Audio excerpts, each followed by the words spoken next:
So the next deal is that, we're not going to be in the business of chasing linemen. I always joke around and say the offensive lineman's job is to come block us. It's not our job to go block the offensive lineman. And I think that's what you see a lot if you're reading offensive linemen. Ultimately, I think that's what you're doing. If you're chasing offensive linemen, if you're saying that, hey, off of a veer block, you got to go get hands on his hip to close out that space. Well, to me, if he's focused on putting hands on the hips, he's not focused on the next thing that's coming, whether that's the trap. He's not focused on the dive coming through there where he can simply go make a play, okay, things of that nature. And so it could put him in a little bit of a bind. Okay, so we're trying to emphasize that no matter what happens, okay, with this offensive lineman, we're going to push vertical. We're on that goal line for a reason because as they go, right, they should be able to take a look and say, yep, I'm on the line. So I was true to my line. If they're off of it, then again, instantly they know that I wasn't true to my line. So here's a good example. This young man, you can see him want to go chase that veer block and look where his body ends up at. It's on the other side of the line. So we're getting a little bit of movement. Now, don't get me wrong. When it gets to a game, if we get that little bit of movement, I think we're going to be A-OK. But where we error at is when we're teaching to chase that guy. So that's what they're going to do. And in an attempt to chase him, all of a sudden they're going to be right here trying to chase him, which means they never penetrated the line of scrimmage. Okay. And so we don't want to find ourselves in a scenario like that. All right. So now we're going to put two guys in there. Okay. And with two guys in there, this philosophy is that if I push vertical and I get any type of a zone play, the pressure key is going to push me in the direction in which that I want to go. Okay. So instead of chasing again the lineman and trying to get hands on this guy, which makes this block even easier, which keeps us all at the line of scrimmage, I'm going to continue to push vertical on this path with the idea, let me clear this up here, with the idea that now him coming to me is going to bump me in the direction in which that I want to go. Okay. And so now a lot of people will talk in terms as far as in the clinics and so forth. And they'll say, well, how far up the field do they go?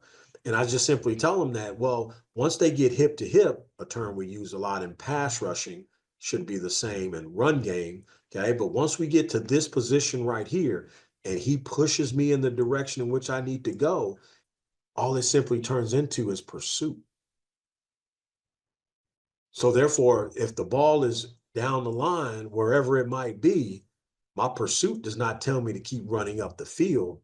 My pursuit would tell me to flatten down and go meet it where it's going. Okay. So again, the lineman's going to help me in that direction. Okay. I don't want to get hung up on this guy. I don't want to sit with him because if I sit with him, then all of a sudden I'm in a bear fight here. You see this a lot if you play a 2-eye or if you play a 6-eye with your defensive end, and let's say this would be the tight end, and that's the tackle. But as that guy continues to move, wherever this hip is the edge of our defense. So if we get stuck in a bear fight here, that ball might hit right off of his backside, and we may not be able to get off to recover from that. Okay, so again, we're trying to teach those concepts that it does not matter what the offensive lineman does. It's all based on how I get off the snap, how I get off the ball, okay, and how I look to approach whatever shows up in my gap. Okay, so here, if that lineman never shows up, then I would be vertical pushing right off of that deal. Okay, I'll let that veer block go. Okay, and again, in this scenario, because he didn't help me in the direction in which I need to go, then it would simply be changing direction and pursuing to the ball. Okay, so now here we got action coming at us. Okay, again, we're staying true to that line. Okay, there's that collision. It's going to bump me in the direction in which I need to go. Okay, and then from here, again, it's pursuit. So if the ball is behind me, I can climb to go get it. If the ball is even with me, then I got to flatten down till I get it leveraged back up, and then I can go get it. Of course, if the ball is ahead of me, I have to go down the line. I got to go meet it to where it's going with the hopes and expectations that it will cut back. And when it does, it puts me in a position to make a play. Okay. But again, concentrating on that stance, then that get off, and then ultimately staying on that vertical push as I go through there. Okay. And so here we're going, we got an offensive lineman, have a cadence. Here you see them going off of the clap. So if you see, or if you face teams that do the clap cadence quite a bit, okay, have your scout team or yourself, whoever, okay, start them on that clap, and then when you got a scout team that you can work with in practice, it makes it great because then you can, obviously they just go off of their regular cadence that they do with your offense. Okay. All right. So now we got that. Okay, if we got the bodies there, okay, so now this is during a special teams period. This is two guys that weren't involved in that particular special team, right? We didn't have the scout offensive line, okay, so simply here is we're working that same drill. We got those bags in place to be ready to swing them, okay, and he has to stay true to that line and not lean one way or the other, okay, as far as trying to attack one of those bags. What it does is, again, it's just simply teaching you to not react to what the offensive lineman is doing, but to push off your line and go from there. Okay. Here is a line drill that kind of, kind of gets them going. Coach Glazier, okay, who's over at North Dakota State, great coach.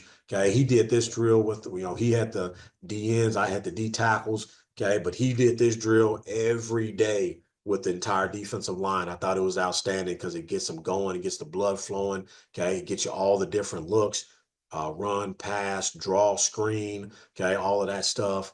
And it's a quick hitter, okay, before you kind of get going. But again, moving on movement, again, another great opportunity, okay, from that standpoint to get those reactions. Okay. Here we just had some cones down, kind of was working the same deal, okay, from that standpoint. And then here, just some of the agility drills that you do as far as testing and so forth. Okay, it can be really good drills that you do as far as guys getting off the ball, getting going, getting moving. All right. Here, we're trying to pick a towel up. We use the ball in this particular situation. Okay, whichever one you have, but it's working that get off. Okay, uh, here on the turf, the ball didn't bounce as well. Okay, from that standpoint, but ultimately it gives you a good idea of what the drill is. It's a reaction start off of the ball dropping. Okay, and then they have to scoop it before it bounces twice. Okay, so that's a good drill. This was during a special teams time. This was during punt block return. Okay, so again, stealing some of the individual, working on some little technique things. It's not a taxing type of a drill. It's not one that's heavy on their shoulders because they're going to get a lot of that during the team segments and such. Okay, but it gives them an opportunity, okay, to get a little bit better. So now, one thing that I really like are these wrist cuffs, okay, and borrowed that from our offensive line coach. Um, so here there's these bands and they got different ones that you can order and that you can get, okay. But these bands keep the hands in. Offensive linemen use them all the time.